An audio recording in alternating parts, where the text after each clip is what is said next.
Hello students, let us see the colligative properties of non-electrolyte solution. Non-electrolyte, here the solute is non-electrolyte or that is non-ionizable. Okay. Now what are the colligative properties? The physical properties which depends upon the number of particles and not on their nature are called as colligative properties. Okay. The colligative properties are those physical properties which depends upon the number of solute particles in the solution and not on their nature are called as the colligative properties. Now see, the colligative properties are of four types we are going to study in this lesson, that is vapor pressure lowering, boiling point elevation, freezing point evaporation and osmotic pressure. Okay, these are the properties, colligative properties we are going to study in this lesson. Now basically these properties are of very dilute solutions having concentration that is 0.2 molar or less than 0.2 molar. Okay, that means these are the colligative properties which are applicable only for the dilute solutions. Okay, let us see vapor pressure lowering, the first colligative property. Okay, now see what is vapor pressure. The pressure exerted by the vapors on the surface of the liquid in equilibrium with it in a closed container is called as its vapor pressure. Okay. Now see here, vapor pressure lowering in the case of pure solvent and its solution.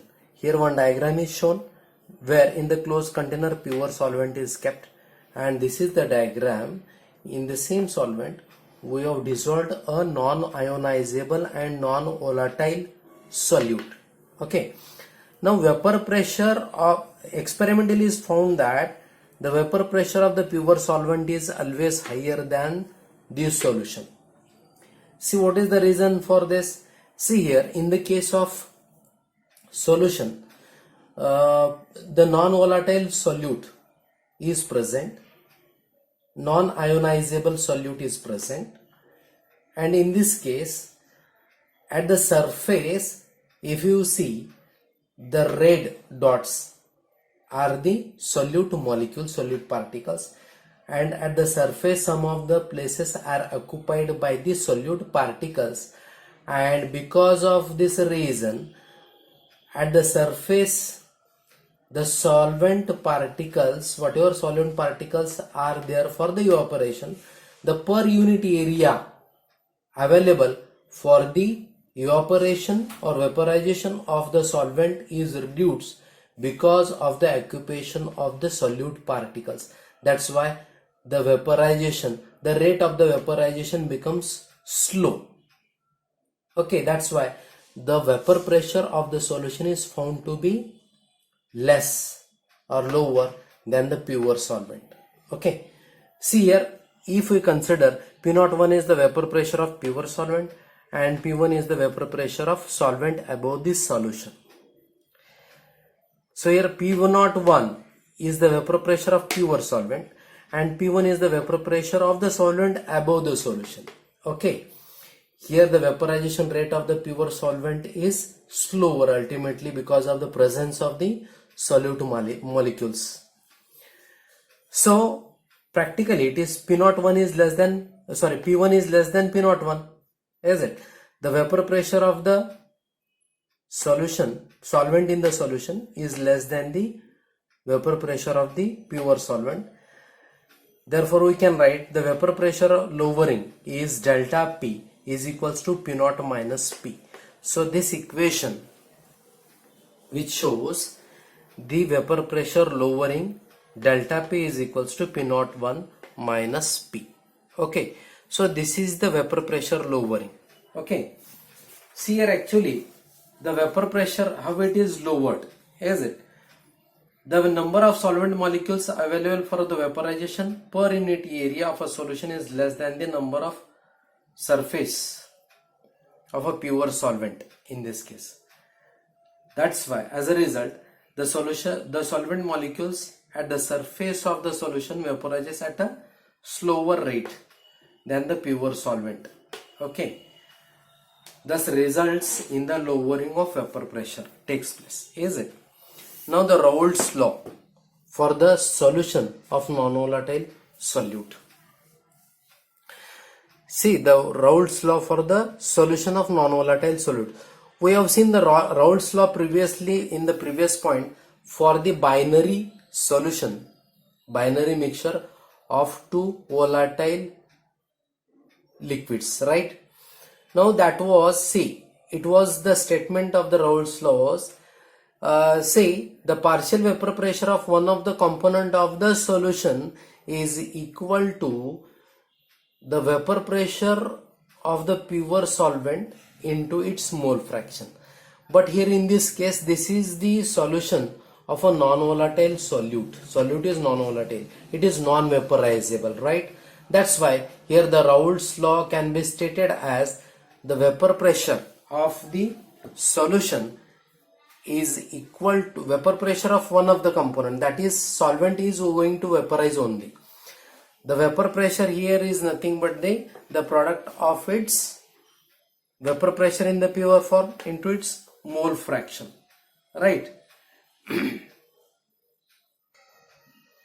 So here the statement for the Raoult's law for this type of the solution of non-volatile solute is the vapor pressure of the pure solvent over the solution is equal to the product of vapor pressure of the solvent, pure solvent into its mole fraction.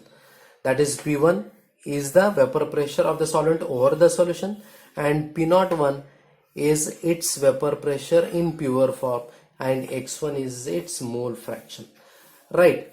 Now here in the diagram it is graphically it is shown that it is a straight line. If we plot, that is vapor pressure versus mole fraction.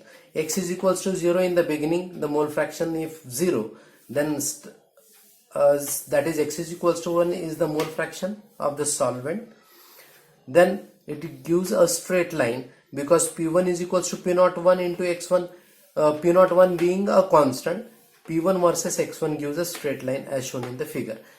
Now we show that we know that the sum of the mole fraction of the two components, that is X1 plus X2 is always 1. Okay, therefore X1 is equals to 1 minus X2. By putting this X1 here, we can write P1 is equals to P01 in bracket X1 minus X2. Expanding this bracket, we can get P01 minus P01 into X2. Now rearranging this, P01 X2 minus term we took to left side and P1 is to the right side. So equation becomes like this, that is P01 X2 is equals to P01 minus P1. Now here P01 minus P1 is delta P that we have shown, vapor pressure lowering, and this left term as it is. Okay, so we can write this as delta P is equals to P01 X2. Okay, so this can be written rearranging up to this. We can write delta P upon P01 is equals to X2. Okay, so here what we can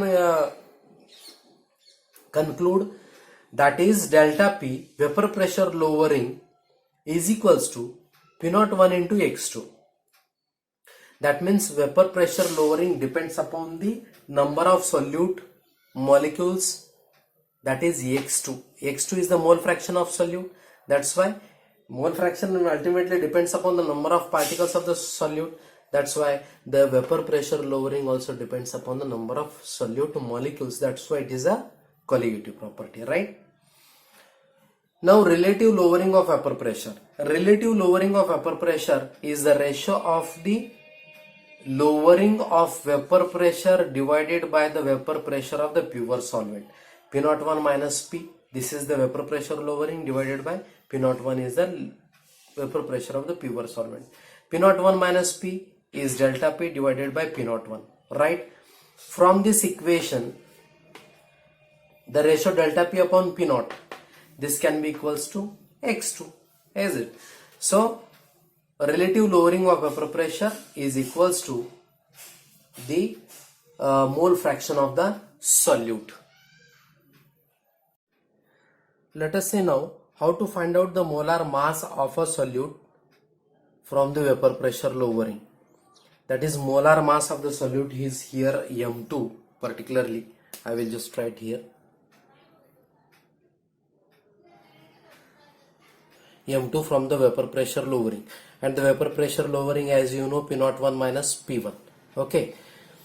See here, to calculate the molar mass of the solute M2 from the vapor pressure lowering, we have to consider this equation we have already seen in the last point, that is relative lowering of vapor pressure is equals to the mole fraction of solute X2. Is it? Now see, first of all, notations. X2 is the mole fraction of the solute and X1 as the mole fraction of the solvent. Now N1 are the number of moles of solvent, N2 the number of moles of solute. Okay. Now delta P upon P01 is equals to X2. X2 is the mole fraction of solute. What is mole fraction? See here, I will just write, if N1 the number of moles of solvent, N2 the number of moles of solute, then X1 mole fraction of solvent is given as N1 upon N1 plus N2, and X2 mole fraction of solute is given as N2 upon N1 plus N2. So this is the statement or definition of the mole fraction of one of the component of the solution. For a binary mixture, solute and solvent are mixed together, then the mole fraction of either solute or solvent is stated as the mole fraction of one of the component is equal to the number of moles of that component divided by total number of moles of the solution. So this X2 is the mole, that is the mole fraction of solute. The mole fraction of solute is defined as number of moles of a solute divided by total number of moles of the solution. So X2 is equals to N2 upon N1 plus N2. Okay, instead of X2 in the next step, we are writing this delta P upon P01 is equals to N2 upon N1 plus N2. Now in the next step, N2 has been neglected. Because of this reason, the number of moles of solvent N1 are very greater than N2 number of moles of solute. That's why the sum N1 plus N2 from here is nearly equals to taken as simply N1, neglecting N2. This next step becomes delta P upon P01 is equals to N2 upon N1. Now N2 and N1 are the number of moles. Number of moles are given as, so number of moles is equals to mass of that substance divided by its molar mass. Is it? So here N1 the number of moles of solvent and N2 the number of moles of solute. So here let us consider mass of a solvent W1 gram and its molar mass is M1, and then mass of the solute is equals to W2 gram and molar mass of the solute is M2. Right? Here it is like this, the W2 gram of the solute. How it is the solute? It is non-volatile, non-ionizable. Solute W2 gram of the solute is dissolved on W1 gram of the solvent. Now here N1 the number of moles of solvent are given as its mass W1 gram divided by its molar mass M1, and N2 the number of moles of solute is equals to W2, that is mass of a solute divided by its molar mass M2. So these are substituted here instead of N2 and N1. In the next step, delta P upon P01 is equals to W2 upon M2 divided by W1 upon M2. After rearranging this term, we can write delta P upon P01 is equals to W2 into M1 divided by M2 into W1. Okay, this delta P is the vapor pressure lowering. This is written as P01 minus P1 divided by P01 is equals to W2 into M1 divided by M2 into W1. From this equation shows that the relation between P01 minus P, lowering of vapor pressure or vapor pressure lowering, and m2 the molar mass of the solute, right? So we can calculate the molecular mass of solute from the vapor pressure lowering by knowing other quantities like W2, M1 and P01 वगैरह. From the above equation, molar mass of a solute M2 can be calculated from vapor pressure lowering, which is one of the colligative property. Okay.